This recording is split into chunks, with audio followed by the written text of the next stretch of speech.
ஒரு வீடியோ போட சொல்லி எத்தனை நாளா கேட்டுட்டு இருக்கிறோம். நம்ம கேட்க இவங்களுக்கு ஜாஸ்தி ஆயிட்டு இருக்கு போல அப்படின்னு நிறைய பேர் திட்டுட்டு இருக்கலாம்.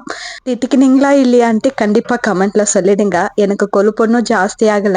நானும் போடணும் தான் எதிர்பார்த்துட்டு இருக்கிறேன். கொஞ்ச நாளா எனக்கு ரொம்ப இடுப்பு நோய் ஜாஸ்தி ஆயிட்டு உட்கார முடியல, ஏஞ்சிக்க முடியாத அளவுக்கு ஆயிடுச்சு.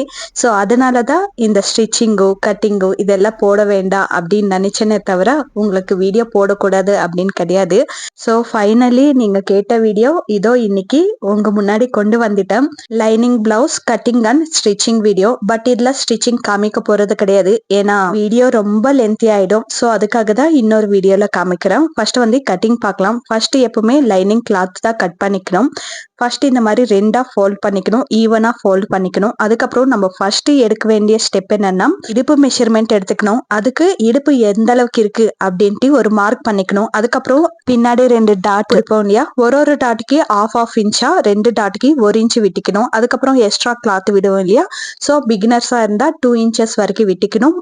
ஆல்ரெடி டைலரிங் வருது அப்படின்னு நினைக்கிறவங்க 1.5 இன்ச்சஸ் வரைக்கும் விட்டாலே போதுமா இருக்கும். ஆனா பிகினர்ஸ் 2 இன்ச்சஸ் விடுறது நல்லது. கிளாத் எக்ஸ்ட்ரா இருந்தாலும் யூஸ் ஆகும். ஸோ அதுக்காக தான் 2 இன்ச்சஸ் வரைக்கும் விட்டிக்கணும். அதுக்கப்புறம் ஹைட் வந்து மெஷர் பண்ணிக்கணும். ஹைட் எப்படி பிடிக்கணும்னா கீழே இடுப்பு கிட்ட இருந்து நம்ம டாட் பிடிச்சிருக்கிறோம் இல்லையா, அந்த பிளேஸ்ல பிடிச்சிட்டு அதுக்கப்புறம் மேல ஷோல்டர் சென்டர் பாகமா ஃபோல்டு பண்ணி இந்த மாதிரி மார்க் பண்ணிக்கணும். அதுக்கப்புறம் இடுப்பு கிட்ட நம்ம மார்க் பண்ணோம் இல்லையா, ஆல்ரெடி வந்து ஒரு ரேண்டமா ஒரு லைன் போட்டோம் ஸ்ட்ரைட்டா இருக்கிறது. ஃபோல்ட் பண்ணி தைக்கிறதுக்கு ஒரு 1/2 இன்ச் விட்டுட்டு அதுக்கப்புறம் தான் மார்க் பண்ணிக்கணும். மேலேயும் அப்படிதான் கரெக்டா மார்க் பண்ணோம்னா ஒரு 1/2 இன்ச் மேல விடணும். ஷோல்டர் கிட்டயும் நம்ம 1/2 இன்ச் விட்டுட்டு தானே ஸ்டிச் பண்ணுவோம். ஸோ அந்த 1/2 இன்ச் வந்து இங்க மார்க் பண்ணிக்கிட்டு ஸ்ட்ரைட்டா ஒரு லைன் வந்து டிரா பண்ணிக்கணும். அதுக்கப்புறம் கீழே மார்க் பண்ணிருக்கிறோம் இல்லையா, ஸோ அதுல இருந்து ஒரு லைன் வந்து ஸ்ட்ரைட்டா டிரா பண்ணிக்கணும். எல்லாமே க்ளோஸ் பண்ணிக்கணுமா, பாக்ஸ் மாதிரி பண்ணிக்கணுமா அப்படின்னு கிடையாது. உங்களுக்கு புரியற மாதிரி இருக்கணும் அப்படின்னு சொல்லிட்டு நான் பாக்ஸ் போட்டேன், அவ்வளவுதான். நீங்க பாக்ஸ் எல்லாம் போட வேண்டாம், ஒரு லைன் மட்டும் போட்டீங்கன்னா போதுமா இருக்கும். அதுக்கப்புறம் பின்னாடி நம்மளுக்கு எந்த அளவுக்கு நெக் வேணும் அப்படின்னு சொல்லிட்டு இந்த மாதிரி மார்க் பண்ணிக்கணும். பிளவுஸ் பின்னாடி நெக்கு கிட்ட ஃபோல்டு பண்ணோம்னா இந்த மாதிரி கிளாத் வரும் இல்லையா, ஸோ அங்க வச்சு மார்க் பண்ணிட்டு கொஞ்சம் 1/2 இன்ச் வரைக்கும் மேல மார்க் பண்ணிக்கணும். அது வந்து நெக் வந்து நம்ம ஃபோல்ட் பண்ணி உள்ள தப்போம் இல்லையா, சோ அதுக்காக அந்த 1/2 இன்ச் வந்து விடணும். அதுக்கப்புறம் ஷோல்டருக்கு வந்து 5.5 எடுத்துப்பேன். அதுல வந்து பாதி 2.25 வந்து நெக்குக்கு எடுத்துப்பேன். மேல வந்து நெக்குக்கு 2.25 விடுறதுனால ரொம்ப லூஸாவும் இருக்காது, ஷோல்டர் கீழே வந்துட்டே இருக்கிற மாதிரி இருக்கும் இல்லையா, அந்த மாதிரி ஆகாம இருக்கும். அதுக்காக 2.25 எடுத்துப்பேன். அதுக்கப்புறம் கீழே டிரா பண்றப்ப மட்டும் ஒரு 1/2 இன்ச் எக்ஸ்ட்ராவா விட்டு டிரா பண்ணுவேன். அப்போதான் டீப் வந்து நல்லா இருக்கும், பாக்குறதுக்கும் நல்லா அழகா தெரியும். இல்லைன்னா ஒரு மாதிரி லைன் நேரா இருக்கிற மாதிரியே இருக்கும். நம்ம ரவுண்டு நெக் வச்சாலும் அது நேரா வந்து அப்படி சர்க்கிள் ஆன மாதிரி தெரியும். ஸோ அதுக்காக ஒரு 1/2 இன்ச் விட்டுட்டு ரவுண்ட் வச்சோன்னா அது அழகா தெரியும். நம்மளுக்கு அந்த நெக் பாக்குறதுக்கே ரொம்ப அழகா தெரியும். நெக் டிரா பண்றதுக்கு ஒரு 1/2 இன்ச் லைட்டா கிராஸா டிரா பண்ணிட்டு இப்படி சும்மா ரவுண்ட் நெக் வேணும்னா ரவுண்ட் நெக், இதுல உங்களுக்கு எந்த டிசைன் வேணுமோ அந்த மாதிரி டிசைன் வச்சுக்கலாம். அதுக்கப்புறம் ஷோல்டருக்கு நான் முன்னாடியே சொன்ன மாதிரி 5.5 வச்சுப்பேன். ஸோ 5.5 அப்படியே டைரக்டா வச்சுப்பேன். அது ஷோல்டருக்கு இருக்கும். இங்க நெக்குக்கு 2.25 போச்சு இல்லையா, அங்க 3.25 இருக்கும். அப்போ ஷோல்டர் வந்து ஸ்டிஃபா இருக்கும். அதுக்கப்புறம் ஷோல்டர் டவுன் டிரா பண்ணணும் இல்லையா, சேம் 5.5 கூட வச்சுக்கலாம். இன்னும் கொஞ்சம் ஜாஸ்தி வேணும் அப்படின்னு நினைக்கிறவங்க 6 கூட வச்சுக்கலாம். பட் எனக்கு வந்து 5.5க்கும் 6க்கும் நடுவுல வச்சுப்பேன், 5.25 வச்சுப்பேன். அப்போ வந்து எனக்கு ரொம்ப கரெக்டா இருக்கிற மாதிரி ஃபீல் ஆகும். 6 வச்சேன்னா கொஞ்சம் லூஸா இருக்கிற மாதிரி ஃபீல் ஆகும், 5.5 வச்சேன்னா கொஞ்சம் டைட்டா இருக்கிற மாதிரி ஃபீல் ஆகும். ஸோ அதுக்காக தான் 5.25 வச்சுப்பேன் ஷோல்டர் டவுன். அதுக்கப்புறம் ஷோல்டர் டிரா பண்ணணும் இல்லையா, ஆர்ம் ஹோல் டிரா பண்ணணும் இல்லையா, அதுக்கு வந்து ஷோல்டர் டவுன் பண்ணிருக்கிறோம் இல்லையா, அந்த லைன்ல பாதி வந்து மார்க் பண்ணிக்கணும். 5.25 பாதி எவ்வளவு வருதோ அவ்வளவு வரைக்கும் மார்க் பண்ணிக்கணும். அதுக்கப்புறம் நம்ம பாடி சுற்றளவு எவ்வளவு இருக்கு அப்படின்னு சொல்லிட்டு ஒரு முறை செக் பண்ணிக்கணும். பின்னாடி பாடி மட்டும் சுற்றளவு தான் 19.5 வருது. ஸோ அதுல பாதி எவ்வளவு வருதுன்னா 9.25 வருது. ஸோ அது வந்து இப்போ மார்க் பண்ணிக்கணும். எங்கிருந்து மார்க் பண்ணிக்கணும், நம்ம நெக்கு கிட்ட இருந்து, அது இந்த சைட்ல இருந்து, நம்ம சைட்ல இருந்து இந்த சைடு ஷோல்டர் டிரா பண்ணிருக்கிறோம் இல்லையா, அந்த லைன் வரைக்கும் நம்ம டிரா பண்ணிக்கணும். அதுக்கப்புறம் 2 இன்ச்சஸ் வரைக்கும் எக்ஸ்ட்ராவா மார்க் பண்ணிக்கணும். இப்போ வந்து கொஞ்சம் எக்ஸ்ட்ராவே வந்துச்சு இல்லையா, பாக்ஸுக்கு ஜாஸ்தி வந்துச்சு இல்லையா, இங்கிருந்து கீழே கரெக்டா பாக்ஸ் எங்க ஜாயின் பண்ணிருக்கிறோமோ அது வரைக்கும் கொஞ்சம் கிராஸா இப்படி டிரா பண்ணிக்கோங்க, அப்படியே கட் பண்ணிக்கோங்க. இப்போ ஆர்ம் ஹோல் கிட்ட 1 இன்ச் வரைக்கும் மேல மார்க் பண்ணிட்டு அதுக்கப்புறம் நம்ம ஆல்ரெடி ஒரு லைன் வந்து டிரா பண்ணிருக்கிறோம் இல்லையா, 5.25 பாதி டிரா பண்ணிருக்கிறோம் இல்லையா, அங்கிருந்து ஒரு லைன் எடுத்துட்டு வந்து இந்த மாதிரி ஜாயின் பண்ணோம்னா ஆர்ம் ஃபோல்ட் ரெடி ஆயிடும். அவ்வளவுதான், பேக் சைடு வந்து கட்டிங் முடிஞ்சிச்சு. இது கட் பண்ணி எடுத்துக்க வேண்டியதா. இப்போ இந்த பேக் சைடு வச்சு ஃப்ரண்ட் சைடு எப்படி கட் பண்ணிக்கணும், மார்க் பண்ணிக்கணும் அப்படின்னு பார்க்கலாம். இப்போ இங்க பாடி சுற்றளவு வந்து 9.25 இப்படி மார்க் பண்ண, அது நான் சப்போஸ் அப்படியே கட்டு கொடுக்காம விட்டுட்டேன்னா நான் ஸ்டிச் பண்றப்போ அது கொஞ்சம் எனக்கு கஷ்டமா இருக்கும். ஸோ அதுக்காக நம்ம எங்கெங்க மார்க் பண்ணியிருக்கிறோமோ அந்த இடத்துல நம்ம சின்ன சின்ன கட்டு வச்சுக்கணும்னா நம்மளுக்கு அது மறந்துட்டாலும் ஞாபகப்படுத்திட்டே இருக்கும், இங்க கட்டு இருக்கு, இங்க எதை ஜாயின் பண்ணணும் அப்படின்னு சொல்லிட்டு. ஸோ அதுக்காக தான் இந்த மாதிரி சின்ன சின்ன கட் வந்து கண்டிப்பா பண்ணி வச்சுக்கணும். இப்போ ஃப்ரண்ட் சைடு கட் பண்ணிக்கலாம். அதுக்கு வந்து பிளவுஸ் பீஸ் ஓப்பன் சைடு இருக்கிற மாதிரி நம்ம சைடு இருக்கிற மாதிரி பார்த்துக்கணும். நான் வந்து கிராஸா கட் பண்ணிப்பேன். ஸோ பிளவுஸ் பீஸ் வந்து இந்த மாதிரி கிராஸா போட்டுப்பேன். பேக் சைடு பிளவுஸ் பீஸ் நீங்க ஸ்ட்ரைட்டா கட் பண்ணிக்கணும், ஸ்ட்ரைட்டே வேணும் அப்படின்னு நினைச்சீங்கன்னா இந்த மாதிரி ஸ்ட்ரைட்டா வச்சு மார்க் பண்ணி கட் பண்ணிக்கோங்க. எப்படி கட் பண்ணாலும் நல்லா தான் இருக்கும். எனக்கு பழகிச்சு, கிராஸா போட்டு போட்டு பழகிச்சு. ஸோ எனக்கு இது நல்லா ஃபிட்டிங்கா இருக்கும் அப்படின்னு தோணும். ஸோ அதுக்காக நான் எப்பவுமே கிராஸ் கட்டிங்கே பண்ணிப்பேன். இப்போ பிளவுஸ் பீஸ் வச்சுட்டு ஆஸ் இட் இஸ் எப்படி இருக்கோ அப்படி டிரா பண்ணிக்கணும். நெக்கு கிட்ட மட்டும் ஃபுல்லா டிரா பண்ணாதீங்க. அதுக்கப்புறம் இந்த சைடு ஷோல்டர் கிட்ட கொஞ்சம் ஒரு 1/2 இன்ச் எக்ஸ்ட்ராவே மார்க் பண்ணி டிரா பண்ணிக்கோங்க. ஏன்னா நம்ம ஃப்ரண்ட் சைடு வந்து ஷோல்டர் கிட்ட ஒரு டாட் பிடிப்போம். ஸோ ஒரு 1/2 இன்ச் வந்து உள்ள போயிடும். அப்போ நம்மளுக்கு கிளாத் பத்தாம போறது இந்த மாதிரி எல்லாம் ஆகும். ஸோ அதுக்காக ஒரு 1/2 இன்ச் வந்து விட்டு மார்க் பண்ணிக்கோங்க. அப்போ வந்து ஃப்ரீயா இருக்கும் கிளாத். அதுக்கப்புறம் இந்த மாதிரி வீடியோல காமிச்ச மாதிரி இந்த மாதிரி மார்க் பண்ணிக்கோங்க. எல்லாமே நெக்கு கிட்ட மட்டும் ஆஸ் இட் இஸ் மார்க் பண்ணாதீங்க. ஏன்னா ஃப்ரண்ட் நெக் அவ்வளவு டீப்பா போட்டு அசிங்கமா இருக்கும். ஸோ அதுக்காக கொஞ்சம் மேல வரைக்கும் போடணும். ஆனா இந்த லைன்ஸ் எல்லாமே மார்க் பண்ணிட்டு பேக் பீஸ் வந்து எடுத்து பக்கத்துல வச்சுட்டு இப்போ மெஷர்மெண்ட் பிளவுஸ் எடுத்துக்கோங்க. ரெண்டு சைடு மெஷர்மெண்ட் எப்பவுமே ஊக்ஸ் பக்கமே எடுத்துக்கணும். அப்பதான் நம்மளுக்கு கரெக்டா இருக்கும். நெக் வந்து ஸ்ட்ரைட்டா வச்சு எடுத்துக்கோங்க, கிராஸா வைக்காதீங்க. ஸ்ட்ரைட்டா வச்சு ஃபர்ஸ்ட் ஊக் எங்க போட்டிருக்கிறீங்களோ அதுக்கு மெஷர்மெண்ட் எடுத்துக்கோங்க. கரெக்டா எனக்கு 6.5 வந்துச்சு. அதுக்கப்புறம் நெக் ஃபோல்ட் பண்ணணும் இல்லையா, ஸோ அதுக்கு ஒரு 1/2 இன்ச் விட்டு மார்க் பண்ணிக்கினேன். அதுக்கப்புறம் ஃப்ரண்ட் ஆர்ம் ஹோல் வந்து கொஞ்சம் டீப்பா இருந்தாதான் நல்லா இருக்கும், நம்மளுக்கும் ஃப்ரீயா கை ஆட்டுறதுக்கு நல்லா இருக்கும். ஸோ அதுக்காக பேக் ஆர்ம் ஹோல் கிட்ட ஒரு 1/2 இன்ச் உள்ள வர மாதிரி மார்க் பண்ணிக்கணும். அப்போ நம்மளுக்கு கரெக்டா இருக்கும். இப்போ ஃப்ரண்ட் நெக்கு கிட்ட இருந்து நம்ம கிராஸ் பெல்ட் தைப்போம் இல்லையா, அது வரைக்கும் மார்க் பண்ணிக்கணும். ஆஸ் இட் இஸ் எப்படி இருக்கோ அப்படியே மார்க் பண்ணிக்கோங்க.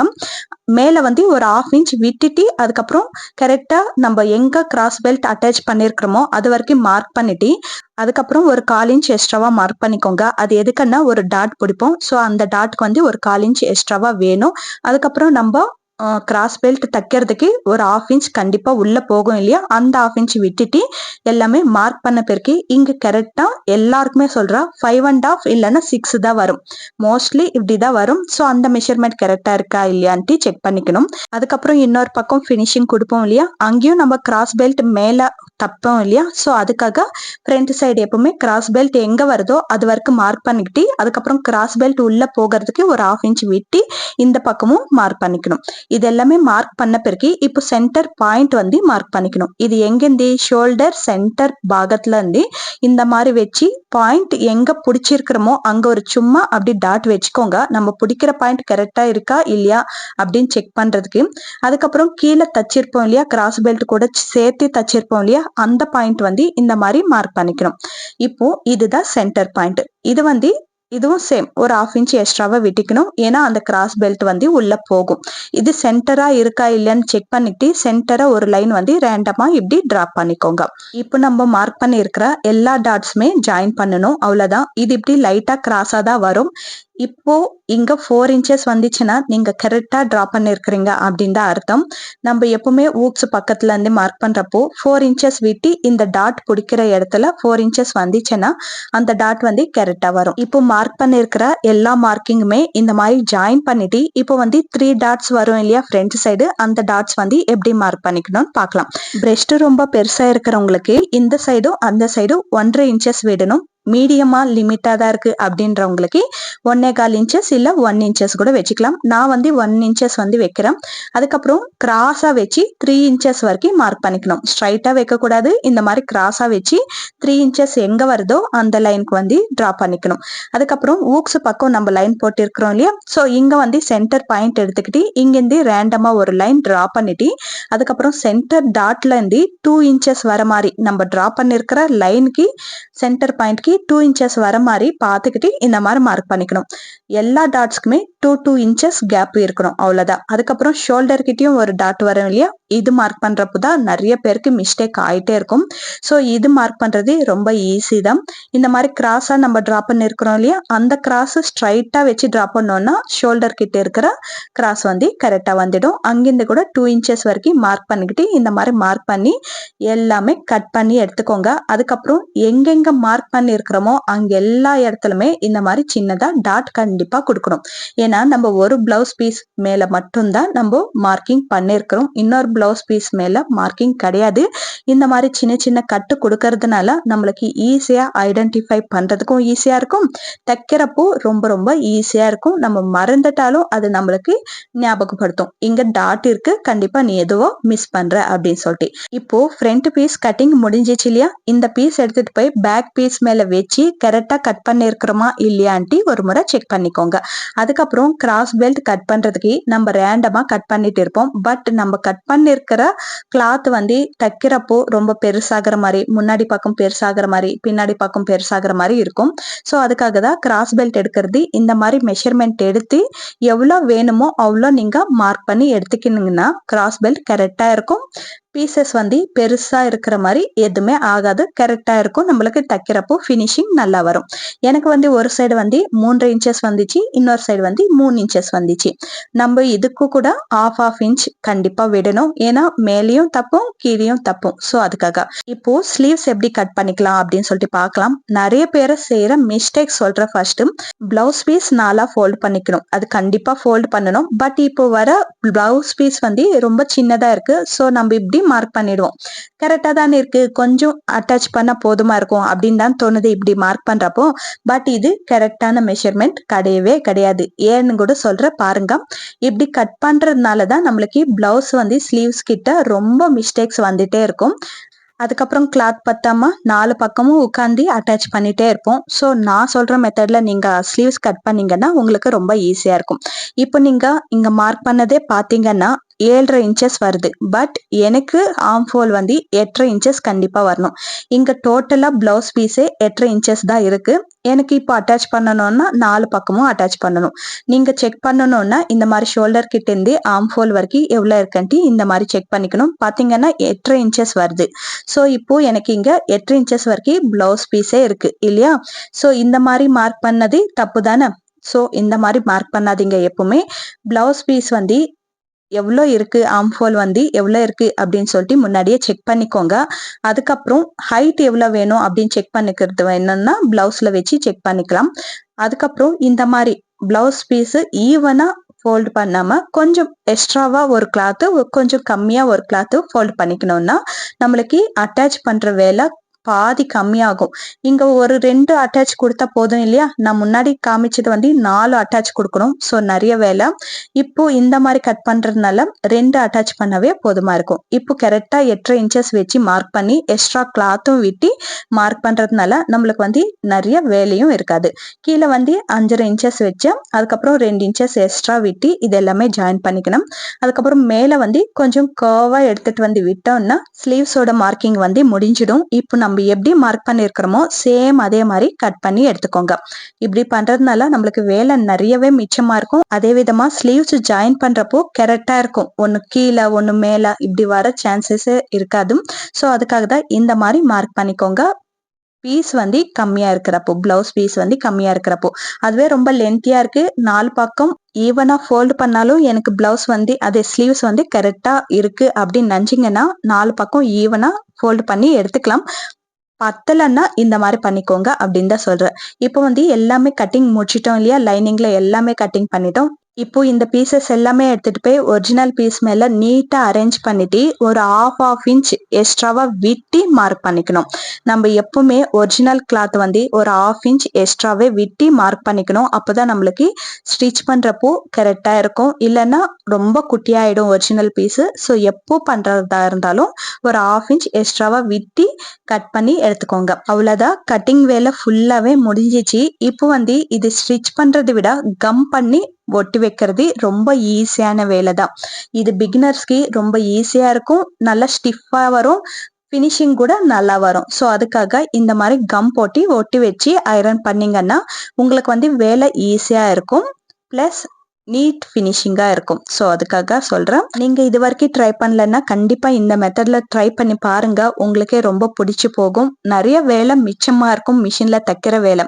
ஃபர்ஸ்ட் வந்து லைனிங் பீஸ் மேல கம் லிமிட்டா தான் வைக்கணும். நிறைய வைக்க கூடாது. இந்த மாதிரி சின்ன சின்ன டாட்டா கேப் விட்டு எல்லா இடத்துலயுமே வச்சுட்டு அதே கார்னர் ஃபுல்லா ஃபில் பண்ணிட்டு அதுக்கப்புறம் மெயின் கிளாத் அட்டாச் பண்றப்போ கரெக்டா அட்டாச் பண்றோமா இல்லையான்னு 1க்கு 2 முறை செக் பண்ணிக்கோங்க. மெயின் கிளாத் எப்பவுமே மேலே இருக்கணும். உல்டா கிளாத் எப்பவுமே லைனிங் மேலே இருக்கணும். ஸோ நம்ம எப்படி லைனிங் வச்சு ஸ்டிச் பண்ணுவோம் சேம் அதே மாதிரி தான் உள் பக்கம் லைனிங் இருக்கணும். மேல் பக்கம் வந்து மேலே இருக்கணும். 1க்கு 2 முறை செக் பண்ணிட்டு அதுக்கப்புறம் ஒட்டிக்கோங்க. ஒன்ஸ் ஒட்டிட்டோம்னா ரொம்ப அசிங்கமாயிடும். ஸோ அதுக்காக தான் ஒன்னொன்னும் வரவும் வராது. ஒட்டிட்டு பிறகு எப்பவுமே பார்த்து ஒட்டுறப்பு மட்டும் கொஞ்சம் உஷாரா கவனமா பார்த்து செஞ்சுக்கோங்க.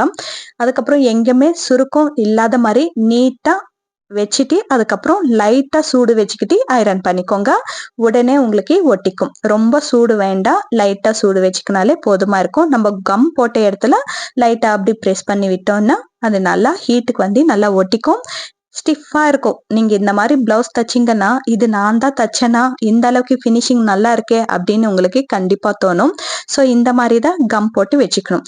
அதுக்கப்புறம் ஃப்ரண்ட் சைடு கம் போட்டு வைக்கிறப்ப கூட 1க்கு 10 முறை யோசிச்சு கம் போட்டு வையுங்க.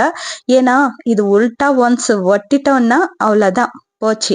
ஸோ அதுக்காக 2 பீஸுமே ஈவனா இதே மாதிரி நெக்கு சைடே வச்சு கரெக்டா தான் ஒட்டிக்கிறோமா அப்படின்னு சொல்லிட்டு 1க்கு 2 முறை செக் பண்ணிக்கிட்டு அதுக்கப்புறம் ஒட்டிக்கோங்க. அப்போ உங்களுக்கு கரெக்டா இருக்கும். இந்த பீசஸ் வந்து ஒன்னு ஒட்டிட்டு இன்னொன்னு ஒட்டிக்கலாம் அப்படின்னு சொல்லிட்டு நினைக்காதீங்க. 2 பீஸுமே பக்கத்துல வச்சு நெக்கு சைடு தான் கரெக்டா ஒட்டி வைக்கிறோமா அப்படின்னு சொல்லிட்டு பார்த்து அதுக்கப்புறம் ஒட்டி வச்சுக்கோங்க. இந்த மாதிரி பண்றதுனால நம்மளுக்கு மிஸ்டேக் ஆகாம இருக்கும். ஒரு வாட்டி நம்மளுக்கே தெரியாம மாத்தி ஒட்டி வச்சிட்டோம்னா அது மறுபடி பிக்கிறது ரொம்ப கஷ்டமா இருக்கும். பிச்சை பிரிக்கும். அது கொஞ்சம் அசிங்கமா மாறிடும். ஸோ அதுக்காக தான் ஃப்ரண்ட் சைடு ஒட்டி வைக்கிறப்ப கூட 1க்கு 10 முறை யோசிச்சு இந்த மாதிரி ஒட்டி வச்சுக்கணும். ஸ்லீவ்ஸுக்கு மட்டும்தான் நான் அட்டாச் பண்ணல. ஏன்னா இதுக்கு வந்து கிளாத் இன்னும் அட்டாச் பண்ணணும். அதுக்கப்புறம் இந்த மாதிரி கம் போட்டு ஒட்டி வச்சு ஸ்டிச் பண்ணிக்கலாம். இப்போ எக்ஸ்ட்ரா இருக்கிற கிளாத் எல்லாமே கட்டிங் பண்ணி எடுத்துக்கிறேன். அவ்வளவுதான். கட்டிங் வேலை ஃபுல்லாவே முடிஞ்சிச்சு. இப்போ இதுல உங்களுக்கு ஏதாச்சும் டவுட் இருந்துச்சுன்னா கண்டிப்பா நீங்க கமெண்ட்ல கேளுங்க. கேட்கறவங்க ப்ளீஸ் இங்கிலீஷ்ல டைப் பண்ணி கேளுங்க. தமிழ்ல டைப் பண்ணீங்கன்னா அது படிக்கிறதுக்குள்ள எனக்கு போதும்னு ஆயிடும். ஸோ அதுக்காக தான் நீங்க டவுட் கேட்குறீங்கன்னா இங்கிலீஷ்ல டைப் பண்ணி கேளுங்க. ஐ ஹோப் எல்லாருக்குமே நல்லா புரிஞ்சிருக்கும் அப்படின்னு தான் நான் நினைக்கிறேன். ஏன்னா முன்ன விட கொஞ்சம் நல்லா தமிழ் பேசுறதுக்கு இம்ப்ரூவ் பண்ணிருக்கிறேன் அப்படின்னு எனக்கே பர்சனலா தோணுது. உங்களுக்கு எப்படி இருக்கோ என்னவோ தெரியல. பட் எனக்கு கொஞ்சம் நல்லா தான் சொல்லியிருக்கிறேன் அப்படின்னு தோணுது. ஐ ஹோப் புரிஞ்சிருக்கும் அப்படின்னு நினைக்கிறேன். புரியலன்னா ப்ளீஸ் நீங்க கண்டிப்பா கமெண்ட்ல கேளுங்க. நான் கண்டிப்பா ரிப்ளை பண்ணுவேன். அதுக்கப்புறம் வீடியோ பிடிச்சிருந்தா ப்ளீஸ் மறக்காம லைக் பண்ணிக்கோங்க. அப்படியே சப்ஸ்கிரைப் பண்ணலன்னா ப்ளீஸ் சப்ஸ்கிரைப் பண்ணிக்கோங்க. இந்த வீடியோ யாருக்கு யூஸ் ஆகும் அப்படின்னு தோணுமோ அவங்களுக்கு கண்டிப்பா ஷேர் பண்ணி விட்டுடுங்க. நீங்க ரொம்ப நாளா கேட்டுட்டே இருக்கிறதுனால தான் நான் பிளவுஸ் கட்டிங் வீடியோ போட்டேன். என்னடா இது கொஞ்ச நாள் சமையல் செய்யுது கொஞ்ச நாள் இப்படி பண்ணுது அப்படின்னு நினைக்க வேண்டாம். நீங்க கேக்குறீங்க, எனக்கு அது ஸ்கிப் பண்ண முடியல. ஸோ அதுக்காக தான் பிளவுஸ் கட்டிங் வீடியோ போடுறேன். நெக்ஸ்ட் வந்து ஸ்டிச்சிங் வீடியோ போடுறேன். கண்டிப்பா மிஸ் பண்ணாம பாருங்க. மிஸ் பண்ணக்கூடாதுன்னா நீங்க கண்டிப்பா சப்ஸ்கிரைப் பண்ணி வச்சுக்கணும். ஸோ சப்ஸ்கிரைப் பண்ணிட்டு பக்கத்துல பெல் ஐக்கானை பிரஸ் பண்ணி வச்சுக்கோங்க. நம்ம சேனல்ல ஒரு முறை விசிட் பண்ணி பாருங்க. வீடியோஸ் இது வரைக்கும் பார்த்த எல்லாருக்குமே ரொம்ப நன்றி.